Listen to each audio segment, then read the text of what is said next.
going through your mind when Vince runs into the ring Right. and you don't know what's happened at the time, but he can't stand up?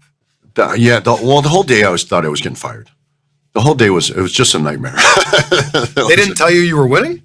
No, I knew I was winning, but what happened was, so I think The 10 Rivals Who Forged and Broke Batista's Wrestling Legacy. Introduction, The Animal's Brutal Journey. Dave Batista stands as one of professional wrestling's most fascinating success stories, a man who transcended the squared circle to become a legitimate Hollywood star. But the journey to that success was anything but straightforward. While fans remember the championship victories and iconic moments, the reality of Batista's wrestling career tells a far more complex story, one of constant struggle, psychological manipulation, and relentless pressure. The Animal wasn't just built in the gym. He was forged through pain, humiliation, betrayal, and brutal rivalries that systematically exposed every weakness he tried to hide. These 10 rivals didn't just test Batista, they broke him down systematically, forcing him to become something he never initially wanted to be. Rival number 10, Eddie Guerrero, the foundation he couldn't build alone. Eddie Guerrero wasn't Batista's longest rival, but he was absolutely foundational to Batista's success. That dependency reveals something crucial about Batista's limitations as a performer. The harsh reality is that Batista needed Eddie to show him how to connect with people emotionally, something that should have come naturally to a top champion. Eddie's exceptional emotional storytelling gave Batista the platform he desperately required to make his world heavyweight champion babyface role work. Without Eddie's guidance, Batista was essentially just a muscular guy with an impressive entrance. Eddie added the sympathy component, the genuine human connection audiences craved. Here's the harsh truth. Batista's performances improved dramatically when working with Eddie specifically because Eddie carried him there emotionally. Eddie's exceptional ability to tell stories provided the perfect platform. Batista just had to follow Eddie's lead. He didn't create the magic, he borrowed it.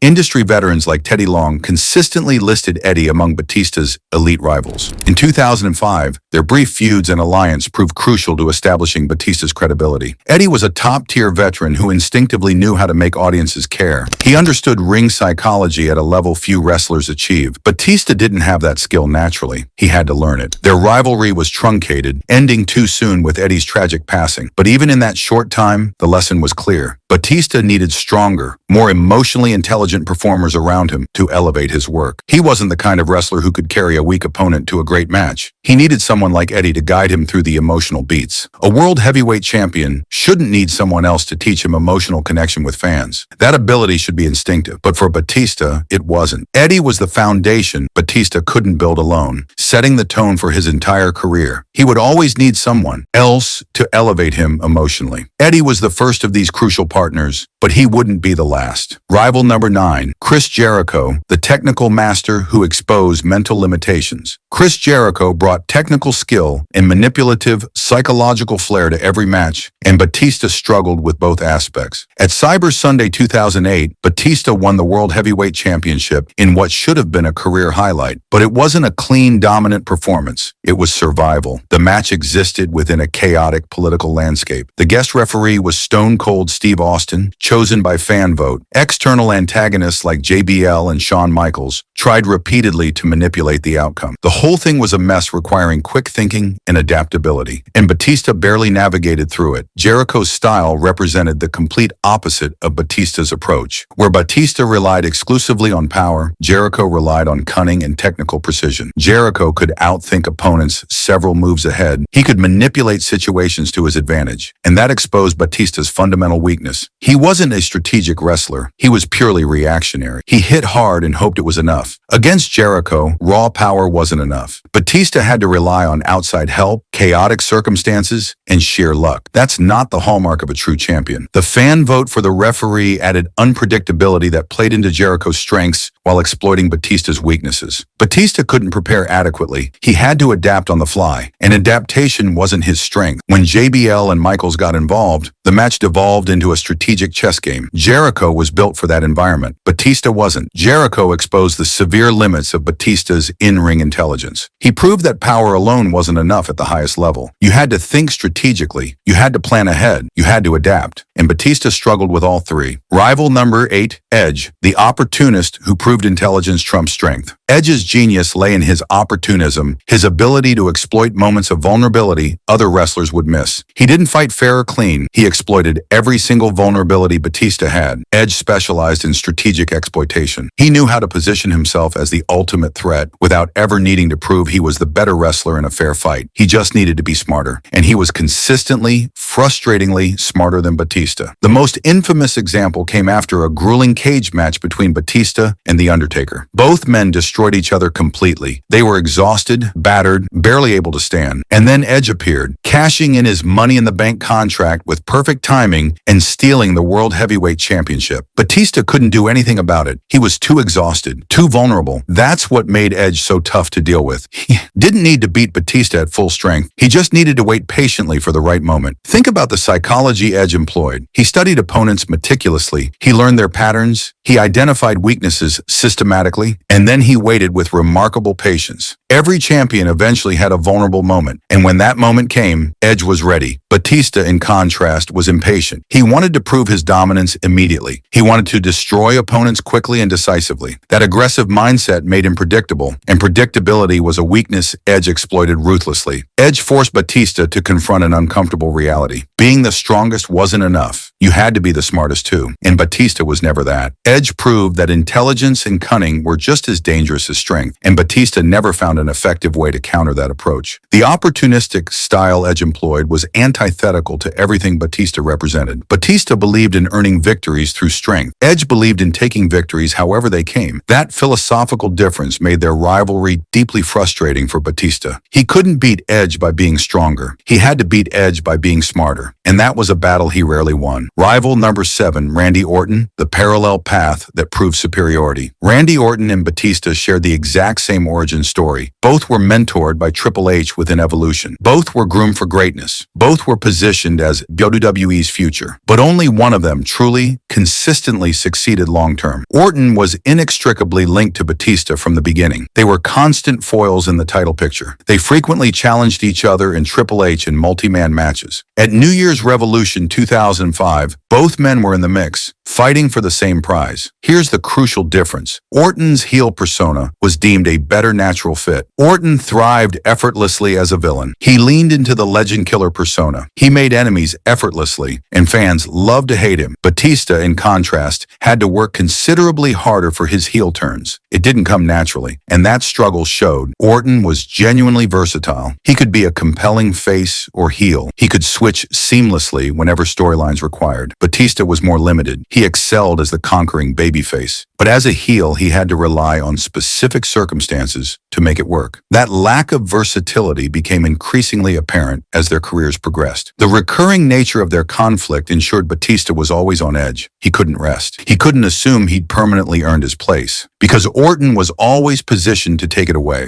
Orton was the persistent shadow that followed Batista everywhere, and in many ways, Orton outlasted him. When Batista left in 2010, frustrated and seeking validation, Orton stayed. When Batista returned in 2014 and was met with rejection, Orton was still there, still relevant. Orton's career has spanned decades with remarkable consistency. He's adapted to every era. He's remained relevant through multiple generations. Batista had peaks and valleys. He had great runs followed by departures. That inconsistency hurt Batista's legacy within wrestling. It made him seem less committed, less durable, less essential to WWE's success. Orton became synonymous with WWE. He was the reliable main eventer who could be counted on year after year. Randy Orton was tough because he represented everything Batista could have been if he'd been more versatile, more consistent, and more willing to commit long-term. Orton was the mirror that reflected Batista's shortcomings. And no matter how hard Batista tried, he could never quite measure up to his parallel nemesis. Rival number 6, Booker T, the locker room fight that revealed hypocrisy. Booker T was tough for a reason that went beyond the scripted narrative. In 2006, Batista and Booker T had a very real backstage brawl that fundamentally changed everything. The fight happened during a commercial shoot for SummerSlam. Multiple accounts suggest the conflict stemmed from Batista's perceived lack of respect for the locker room hierarchy. Batista had risen to the top of SmackDown quickly, and he allegedly questioned the quality of competition in ways that insulted everyone. One story claims Batista asked Booker T, "When are you coming over to SmackDown because I have nobody to work with?" Booker T, a respected veteran and champion, heard that as a profound lack of respect. Booker T interpreted it as fundamentally disrespectful and entitled. So Booker T confronted him, and it turned physical quickly. The backstage brawl revealed a critical tension. While Batista was fighting corporate authority publicly for respect, he was simultaneously creating internal friction among veterans. His emerging status made him arrogant, and veterans like Booker T weren't going to tolerate it. The real-life conflict blurred into their on-screen feud. It added layers of genuine animosity that scripted rivalries rarely achieve. When they fought in the ring, fans could sense there was real animosity behind it. Despite the tensions, Batista went on to dethrone Booker T for the World Heavyweight Championship at Survivor Series. But the victory didn't erase the backstage conflict. Booker T exposed Batista's hypocrisy. Batista wanted respect from the corporate machine desperately, but he wasn't giving respect to the locker room. In professional wrestling, locker room hierarchy matters immensely. Veterans have earned their positions through years of hard work and sacrifice. They expect newcomers, no matter how talented,